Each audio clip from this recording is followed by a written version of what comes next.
Don't forget to pack your toothbrush. Hola! ¿Quieres ver lo que siente la mujer? Welcome to the first ever Ripley's Great Adventures.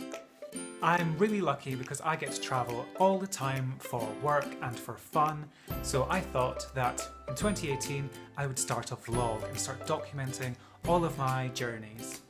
And the first one is going to be all about my recent trip to Granada. We were staying in the Abba Hotel. Abba were not staying in the hotel. Anyway, can't complain, we got the hotel for free.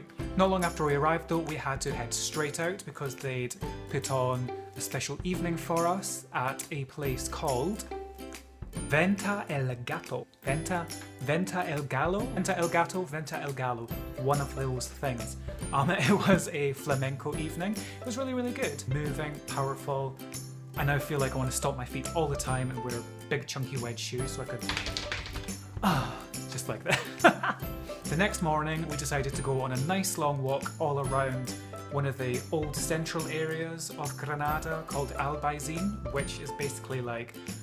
It used to be the old Muslim quarter. It was really cool.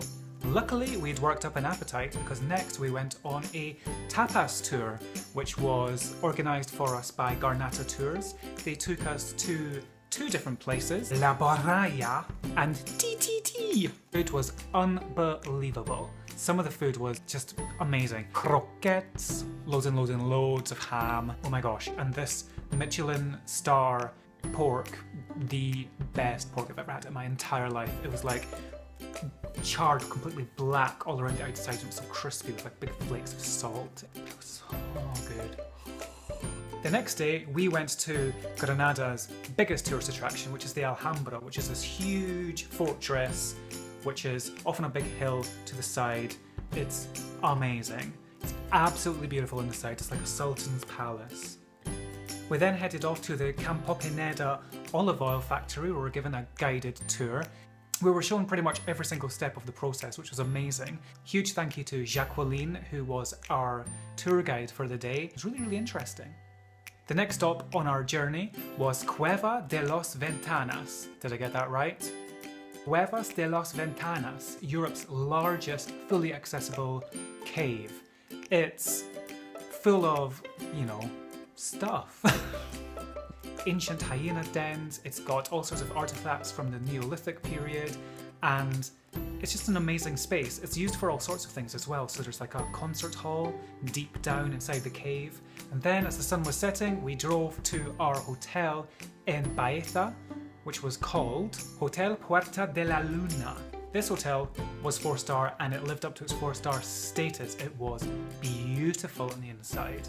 Probably in the videos that you can see right now, it was a bit dark, but trust me, it was gorgeous. The next day, we met up with our tour guide, who basically spent the entire day with us, showing us all around Baeza and then the town of Ubeda. Both of the towns are beautiful, but I would say that Ubeda is just a little bit better than Baeza because it's got tons of UNESCO World Heritage sites, so it's packed full of stuff to see. And we stopped off at another olive oil plant. This one was Olea San Francisco. The hospitality there was amazing. In fact, in both of the olive oil places, they were really generous. They put on some amazing lunches for us. And then, luckily in the second one, they had like little teeny tiny bottles of olive oil. So we bought a 100ml one, so I'm like slowly dropping out like half a milliliter a day to dunk a little bit of white bread in to enjoy. Then on the final day, on the way back, we stopped very, very briefly in Jaen to go up to the castle. The castle is a hotel and it is open to the public, but it doesn't open to the public until about 10 AM and we arrived at 9. So we didn't manage to go inside, but we were tight on time anyway. We needed to get to the airport. So we walked all around the outside of the castle, and with those stunning views, it was the perfect way to end the holiday. So, would I recommend a trip to Granada? The answer is yes. But you have to really get a car so that you can explore all around that region. Alhambra is fine, but there's so much more to see around there, like Ubeda, Baeza and Jaen, which are really worth you visiting. So if you go to Granada, make sure that you don't just stay in that one place. Go all around, it's totally worth it. So I hope that you enjoyed that video, some food for thought, maybe a bit of travel inspiration for you.